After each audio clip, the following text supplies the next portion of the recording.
So our new addition is David Wong. He is an environmental analyst at the Massachusetts Department of Environmental Protection, and he oversees the 401 Water Quality Certification Program, and he works a lot with Ken, is that right? David's our friend. All right.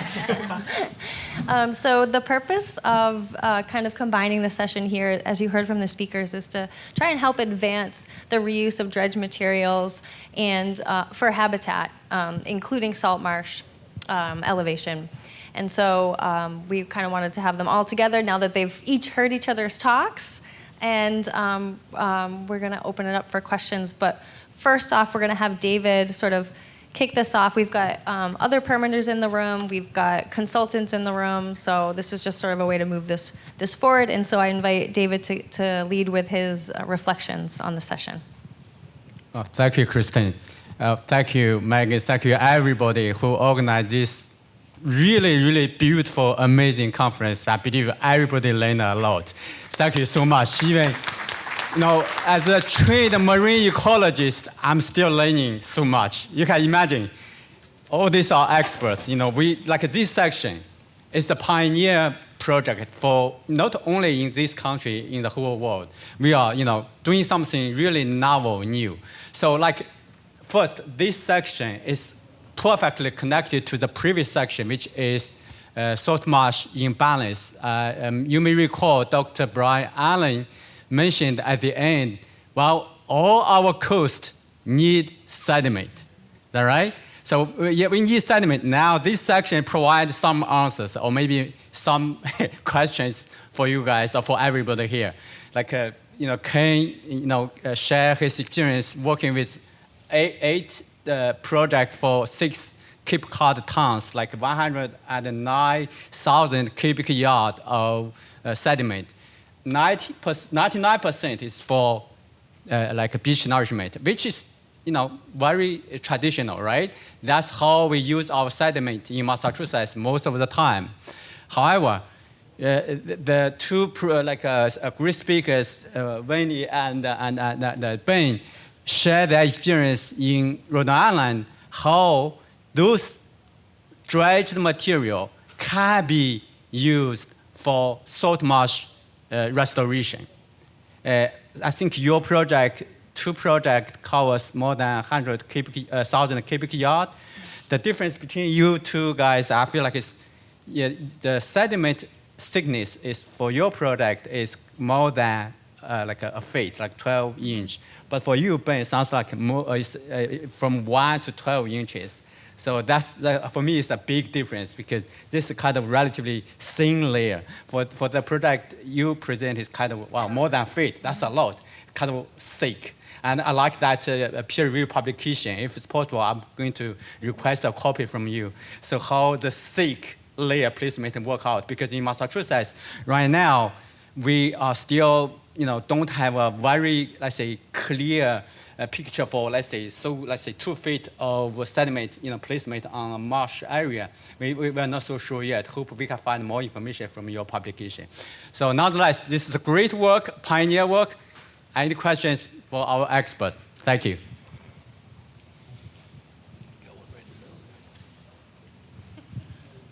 Thank you all, great panel. Chris Houle, Tyne Bond. I guess my first question here would be for Ken and David, perhaps. So Ken, are you targeting any specific projects for potentially identifying thin layer placement in the area? And then maybe, if so, for David and Ken, are there any regulatory opportunities within the permits that the county has for the county dredge program that might create beneficial avenues to further explore thin layer placement? Yeah, from the county's perspective, we don't do any of the permitting at all. So the individual towns are responsible for all the permitting. So for us, in the last several years, trying to expand our capabilities beyond what we've traditionally done so that the various towns and other groups can see this as an opportunity. So really, we don't do permitting, thank God, because we are involved in it and we have to push ourselves along because we do also live and die by permits that are in place for projects and then the revenue that we need. Chris, great question. I think you may recall Hillary when she present, salt marsh like thin layer placement. One of the issue is that, right now in Massachusetts, we are not so sure how thick is thick enough or it's too thick. That's why in Ken's presentation, you see there's one page of Mass DEP document. It's called the guidance, thin layer placement. And Sarah clearly saying, hey, we in Massachusetts, state government try to simplify for this type of ecological restoration project, right? But remember, it's still called ecological restoration limited project, which means you still have to go through MIPA. Right now, you still have to go through Mass DEP. Well, one thing we have done within our agency, Mass DEP, is to try to avoid the 401 water quality cert dredge, which means that you're going to have a lot of sediment chemistry, physics, like kind of a characteristic work. But you still need to file a 401 water quality cert. It's called fill/excavation. But with that said, we still work very hard to try to make it more simple, streamlined. Like Sarah in her slide, she said, hey, we have the Mass Ready Act, try to make it, as simple as possible. Let's put it that way. Why? Because like sediment, we all know, if it's clean, if it's really, really nice sediment, we want to reuse, right? We want to recycle. We want to get done as quick as possible for our restoration project. Because for me, that's the real environmental protection. However, remember, some sediments, they are not clean. They are heavily contaminated. Even, I don't want to say some locations, maybe some town, some residents will not be happy. Say, hey, no, I don't want to name those towns' name. But of course, the goal is the same. Let's get things done together in a most appropriate way to protect everybody and have everybody has the best lifetime. And I remember this morning during the first panel, Chief Earl Mills, people ask you, hey, what's the restoration in your mind? You use one word. You say that sustainability. That's the right word. Thank you. Hi, I'm Amy Usowski. I'm the Conservation Administrator for the town of Harwich. And I have a similar question, so sorry, permit me.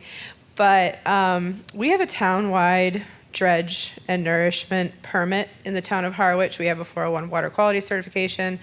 And I know Ken, we met not too long ago over at Allen Harbor. And my mind's been kind of spinning here today about what our options are for deposition of our material, which pretty much historically has been very clean and nice quality sand. So I'm curious if we would have to go through, because we already have a 401 water quality certification, and we've already been through local and another review for our dredge and nourishment program, what additional steps would we have to do salt marsh restoration? That's for Ken. Well, good question. Like in Ken's presentation, there is one slide that is it's called thin layer placement guidance, guide from Mass DEP. So in that case, you have that 401 water quality cert, you can use that directly. So not a problem. But make sure that everything, if it's below the mean high tide line, that's usually within the jurisdiction of the Clean Water Act. If it's above, that's fine. But at the same time, right now, our recommendation is 3 to 6 inch, not like larger, greater than that, because we don't know exactly, if it's too thick.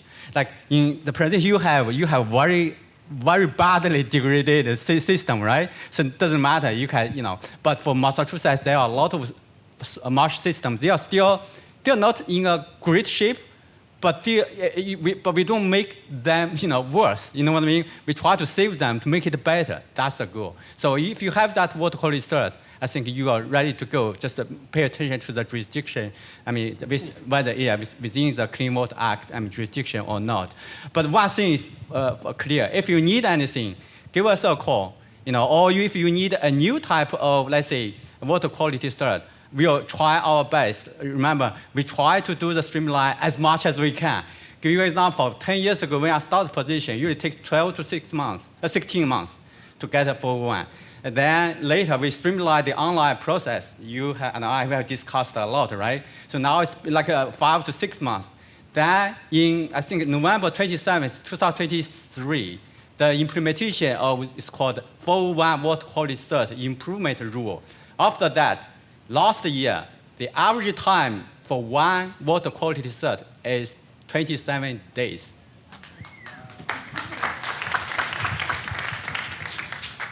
Can I just ask a question quickly on the guidance which we read, and Ben and I met with DEP when they were developing the guidance, and as Ben showed on the Narrow River project, where they actually created from bottom up marsh where the marsh had completely degraded, and some of the slides earlier today showed that marsh edge erosion.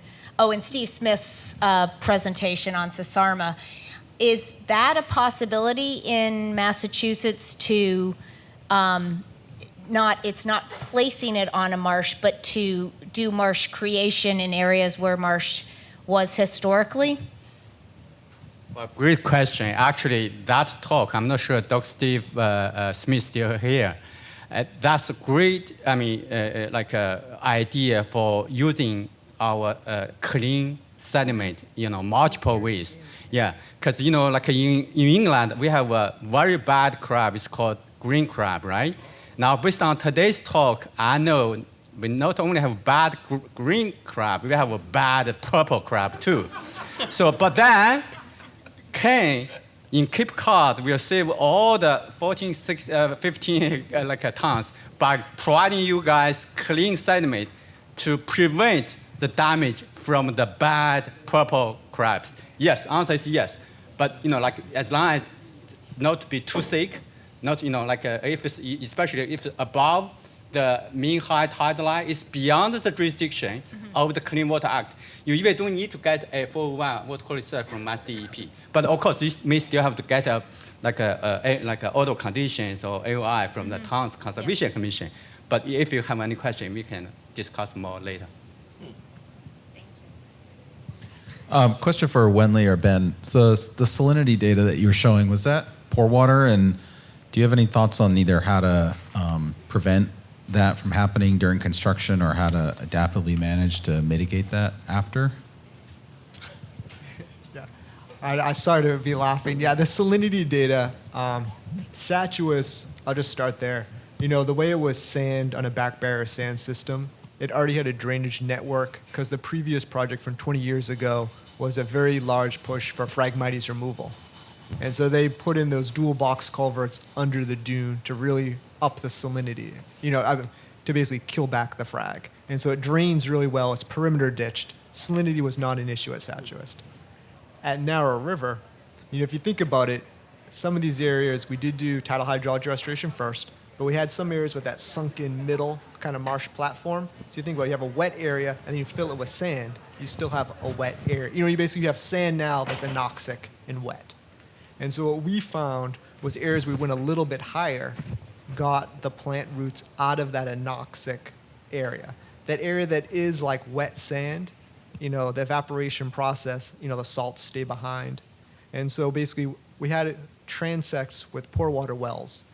And so what I noticed, the 2 years of baseline were pretty good, matched the control sites. A year or two after weren't too bad.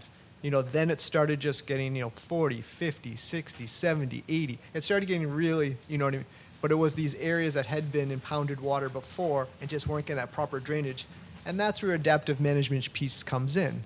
And so we basically spent the time to map. We knew some of the transects were hypersaline, but then we're like, oh, okay, it's these areas are hypersaline. And the vegetation matched up. The vegetation was telling us that. You walk the site, and the site tells you what it needs. It was really nice getting to walk into multiple tide cycles And like, I looked up the growing range for Disticulus, and it perfectly matched what the sand was telling us. At 50 parts per thousand, Disticulus plants stop spreading and dying. And so basically using that information to drive and write up an adaptive management plan, and now putting in some of those drainage features to start flushing the sands, and that does kind of work. And then it also tells us where the compaction areas are, because then you break up the compaction so that water can start flowing. Part of it, I think, was even the rainwater couldn't even get into the sands to flush it out. So it's basically your adaptive management starts ameliorating those salinities. And then once the plants come in, they start doing their job, and they start. So that's probably the long answer, but there's ways to work with whatever happens, I feel like. You just got to kind of. If it's very quick, we have to let folks in. We can let them in. All right, Irene Chekovich, Mashpee Environmental Coalition. I'm curious if material dredged from ponds can be used to help restore the marshes, and if yes, what happens if you know the pond has a history of PFAS and or alum treatments?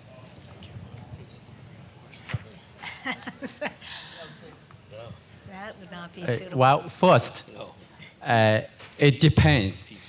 Like if your pond sediment is like a sandy, clean, yes, it should be able to be reused. However, like especially like you mentioned, you have PFAS, you have those contaminants. If it's exceeding the threshold, we call that Massachusetts Contingency Plan (MCP).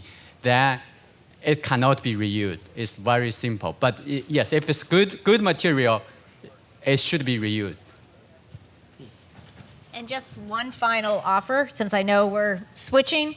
Ben and I there was a little bit of a lull during COVID. We didn't do as many site visits, but we are always up for site visits if there's something the reserve wants to coordinate in the future with the regulatory community. We've had the regulatory community from New York State, from other states come. So again, sharing these lessons learned, and when those documents come out and that paper, we will definitely get it to the reserve so they can distribute it to the members who joined today.